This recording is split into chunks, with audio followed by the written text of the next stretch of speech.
Hello everyone, कैसे हैं आप सब। होप दैट आप सभी ठीक ठाक से होंगे। तो अभी मैं स्टार्ट कर रही हूँ सिमुलेशन के लेसन प्लान। ठीक है, जो भी आपको जो टॉपिक पे चाहिए, चाहे वो सामाजिक विज्ञान के चाहे भी हिंदी के, तो मैं मिक्सअप ही भेज रही हूँ सिमुलेशन लेसन प्लान।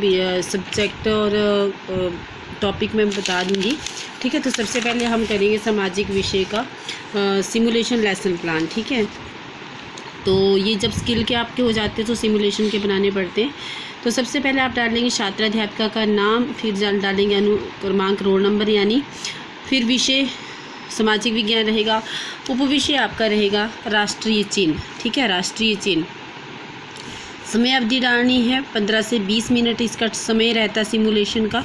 दिनांक डालना जो भी है, और आपके ऑब्जर्वर टीचर जो भी उनका नाम डालना है। अगर आप फ़ोन को देख के नहीं लिखना चाहते हैं तो आप मेरी आवाज़ सुन के भी लिख सकते हैं, आपको काफ़ी हेल्प मिलेगी।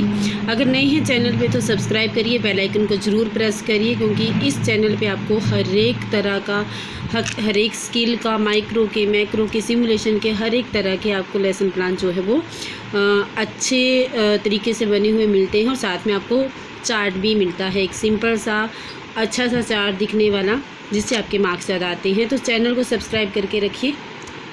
और अब अगर आपकी कोई क्वेरी है तो आप कमेंट बॉक्स में छोड़ सकते हैं। सामान्य उद्देश्य, छात्रों में सामाजिक अध्ययन के प्रति रुचि पैदा करना, छात्रों के सामान्य ज्ञान में वृद्धि करना। थर्ड रहेगा छात्रों में तर्क शक्ति का विकास करना। अनुदेशनात्मक उद्देश्य रहेगा, आप वीडियो को पॉज करके भी लिख सकते हैं, जैसे आपको ठीक लगे। ज्ञान, तो छात्र राष्ट्रीय चिन्हों को बताने के योग्य होंगे। सेकंड जो बोधात्मक ज्ञान है वो रहेगा, छात्र राष्ट्रीय चिन्हों का वर्गीकरण करने में सक्षम होंगे। थर्ड रहेगा, छात्र राष्ट्रीय चिन्हों के अर्थ निकालने और व्याख्या करने में सक्षम होंगे। प्रयोग, छात्र राष्ट्रीय चिन्हों का सम्मान करने में सक्षम होंगे। ये हो गया। फिर जो आपका सृजनात्मक आएगा, तो सृजनात्मक में जो आएगा आपका आएगा, छात्र राष्ट्रीय चिन्हों का मूल्यांकन करने की योग्यता रखते हैं। अब आपको शिक्षण सामग्री क्या चाहिए, तो यहाँ पे आप विषय वस्तु सामान्य शिक्षण सामग्री रहेगी, चौक, डस्टर, संकेतक एंड विशिष्ट शिक्षण सामग्री रहेगी विषय वस्तु से संबंधित चार्ट। ठीक है, तो चार्ट मैं आपको दिखा दूँगी, तो ज़रूर आप बनाइए इसको, अच्छे मार्क्स आपके आने हैं। और इसी तरह से लिखिए, ज़्यादा आपको डेकोरेट करने की ज़रूरत नहीं है। 2 पेन यूज़ करिए, वही काफ़ी हैं, ज़्यादा रेड, लाल, पीले यूज़ करने की ज़रूरत नहीं है। पूर्व अनुमानित ज्ञान, छात्र राष्ट्रीय चिन्हों के बारे में थोड़ी बहुत जानकारी रखते हैं। पूर्व ज्ञान परीक्षण लेंगे, जिसमें आपको क्वेश्चन पूछने हैं बच्चों से। गणतंत्र दिवस कब मनाया जाता है, तो 26 जनवरी को आंसर करेंगे वो। सेकंड क्वेश्चन रहेगा, भारत कब आज़ाद हुआ, वो आंसर करेंगे 15 अगस्त 1947 को। एंड क्वेश्चन नंबर 3 आप डालेंगे, हमारे राष्ट्रीय चिन्ह कौन कौन से हैं, तो ये जो आपका समस्यात्मक प्रश्न रहेगा, छात्र उत्तर देने में असमर्थ। विषय की उद्घोषणा करेंगे, तो बच्चों आज हम अपने राष्ट्रीय चिन्हों, उनके महत्व के बारे में पढ़ेंगे। प्रस्तुतिकरण में उचित सामग्री का प्रयोग करके विषय वस्तु को छोटे छोटे खंडों में विभाजित करके पढ़ाऊंगी। तो ये प्रस्तुतिकरण शुरू हो गया। और यहाँ से आपने डालना है शिक्षण बिंदु, छात्राध्यापक का क्रियाकलाप, छात्र का क्रियाकलाप, और आपका जो श्यामपट्ट कार्य या चौक बोर्ड कार्य रहता है वो डालेंगे।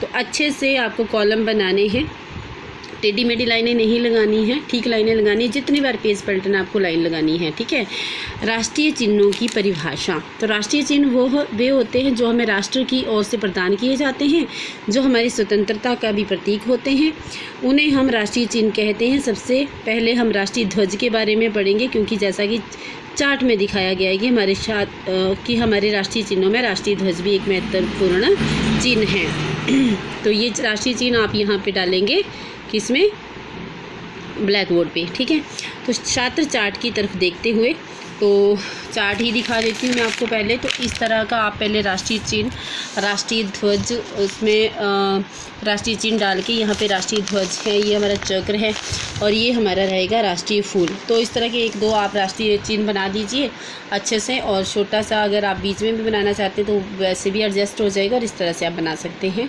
तो आई होप आपको ये पसंद आएगा, और बनाना भी ईजी है। ठीक है, वाइट पेपर पे बनाइएगा, बहुत अच्छा उभर के आता है। अब देखिए चार्ट की सहायता से बताते हुए, तो राष्ट्रीय ध्वज के बारे में बात करें तो राष्ट्रीय ध्वज आप डाल देंगे यहाँ पे ब्लैक बोर्ड के ऊपर।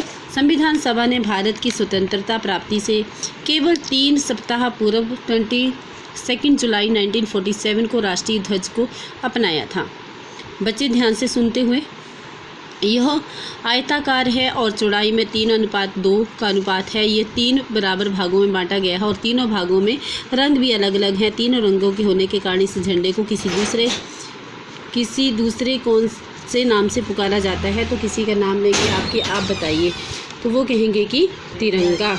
ठीक है, तो आप उसको इनकरेज करेंगे, शाबाश, बैठ जाइए। बच्चों, राष्ट्रीय ध्वज के 3 रंग हैं, जिसमें सबसे ऊपर की पट्टी गहरे केसरिया रंग की होती हैं, जो त्याग का प्रतीक है। बच्चे ध्यानपूर्वक सुनते हुए। और सबसे नीचे की पट्टी हरे रंग की होती है, जो कि हरियाली का प्रतीक होता है। सफ़ेद पट्टी बीच वाली होती है और इस पट्टी के बीच में एक नीले रंग का चक्र होता है। तो ये ज़्यादा खाली है, तो यहाँ पे आप लिखेंगे कि ध्यान से समझते हुए या सुनते हुए। ठीक है, जिसमें 24 तीलियाँ होती हैं। ये चक्र हमें सारनाथ से प्राप्त हुआ है। इस चक्र को अशोक चक्र के नाम से भी जानते हैं। हमारे राष्ट्रीय चिन्ह और भी हैं, जैसे कमल का फूल, बाघ, कोमिल गाएंगे, मोर, राष्ट्रीय गान, राष्ट्रीय गीत आदि। और भारत के सभी नागरिकों को इन सब राष्ट्रीय चिन्हों का सम्मान करना चाहिए। तो काफ़ी लंबा लेसन प्लान है और काफ़ी मेहनत लगती है इसको बनाने में, तो प्लीज़ चैनल को सब्सक्राइब जरूर करें। राष्ट्रीय चिन्हों का महत्व डालेंगे यहाँ पे भी और ब्लैक बोर्ड टेस्ट में भी। तो राष्ट्रीय चिन्हों के महत्व को भारत के प्रत्येक नागरिक को समझना चाहिए, क्योंकि जब तक ये राष्ट्रीय चिन्ह हैं, हम स्वतंत्र नागरिक हैं। ये चिन्ह हमारी स्वतंत्रता के प्रतीक हैं। इनकी रक्षा भी प्रत्येक नागरिक को सच्चे मन से करनी चाहिए, क्योंकि भारत को स्वतंत्र करवाने में तथा इन चिन्हों को प्राप्त करने में हमारे बहुत से नेताओं ने और देशभक्तों ने अपना बलिदान दिया है। इसलिए ये हमारे लिए बहुत महत्वपूर्ण है। तो भारत सरकार की मोहर, ठीक है, ये हमारा राष्ट्रीय चिन्ह भारत की मोहर भी है। जो भारत की मोहर है वो भी राष्ट्रीय चिन्ह होता है। ये मोहर हमें नोटों, सिक्कों तथा सरकारी पत्रों आदि के ऊपर देखने को मिलती है। इसके 2 भाग हैं, एक भाग ऊपर है और इसमें 3 शेर हैं तथा नीचे के आधार में बाईं ओर चक्र दिखाई देता है, जिसमें लिखा होता है सत्यमेव जयते, जिसका अर्थ है सत्य की जीत। राष्ट्रीय गान ये भी है। राष्ट्रीय गान हमारा एक और राष्ट्रीय चिन्ह है। राष्ट्रीय गान रविंद्रनाथ टैगोर द्वारा लिखा है, जो कि एकता तथा गतिशीलता का संदेश देता है। तो वीडियो काफ़ी लंबी हो गई है, अपलोड भी नहीं होती है। फिर राष्ट्रीय गीत रहेगा नेक्स्ट। राष्ट्रीय गीत वंदे मातरम हमारा राष्ट्रीय गीत है, जो कि बंकिम चंद्र चटर्जी द्वारा लिखा गया है। इसके अतिरिक्त हमारे राष्ट्रीय चिन्ह और भी हैं, जो कि हमारी स्वतंत्रता के प्रतीक है और हमें जिनका सम्मान करना चाहिए। तो छात्र जो है वो ध्यानपूर्वक सुनते हुए, इसके साथ हमारा लेसन प्लान ये ख़त्म होता है। जो सारांश है, पुनरावृत्ति है, पुनरावृत्ति के प्रश्न हैं और गृह कार्य है, ये आप वीडियो को पॉज करके लिख सकते हैं। ठीक है, so thank you students, have a nice day and God bless you to all.